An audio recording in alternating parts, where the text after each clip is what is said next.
The year is 2025, and somehow I am still shocked when the Steelers almost give me a heart attack. I don't know what is going on with this team. I don't know why we just can't win a game and then just win the game. It was like all game, I was like, is this the blowout I've been hoping to see? Is this the moment where this team just does everything right and we have one of those perfect games and it just happens and it's natural and it's all the things? No, it wasn't. It was another game where my heart was racing and I'm getting anxiety and I'm tired and all those things are happening. It's like that relationship that you just can't let go of. You just can't let go of the relationship because the Steelers are your team.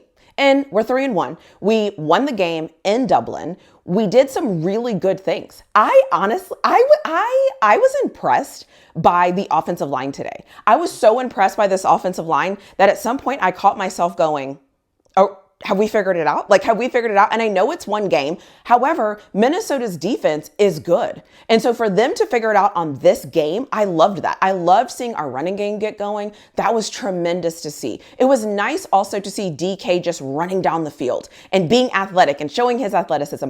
That was amazing. The heart attack almost wasn't great. Offense, I'll give them an A-.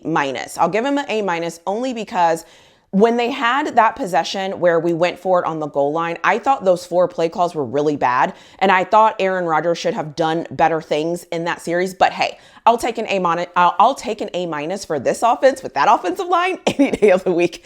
The defense did everything right. The defense did every single thing right until the fourth quarter, until the game, in probably a lot of people's opinions, was like put away. The defense was great.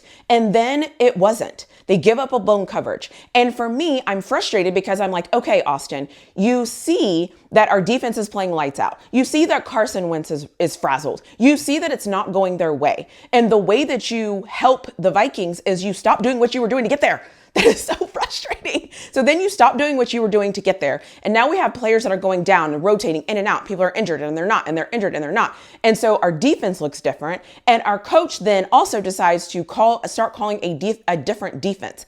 Those are the things that frustrate me when I'm sitting at home because I just don't understand them. And maybe I'm not going to understand them. Maybe that is one of those things that as a football fan, I'm never going to understand why a coach is doing something that's working and it's working exceptionally well. And then he goes away from it. Because when he goes away from it, now the game gets tight. Now things are starting to happen. And now it's like you are breathing new life into a team that basically had given up and they were all but done and ready to just go home. But so that is frustrating to me. Those little things, to me, in my opinion, keep us elite average. We're elite because we're winning games, but we're average because our situational awareness, and I feel like we get tight. I honestly feel like we live in our fears sometimes. And maybe that's why Coach Tomlin has it as a saying, is because he knows that he lives in his fears. And so if he makes it a saying, maybe people will stop pretending like we don't, but we do. There are some things in this game where I'm like, we have to go. Press on the gas.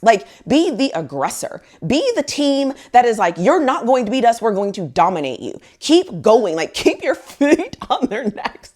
I know. It's a little dramatic, but I'm just saying those are the things that worry me about this team. Cause it's like, we're ahead 21 or 24 to 6 or 21 to 6, whatever it was. That game should never have come down to a last possession for the Vikings. Never.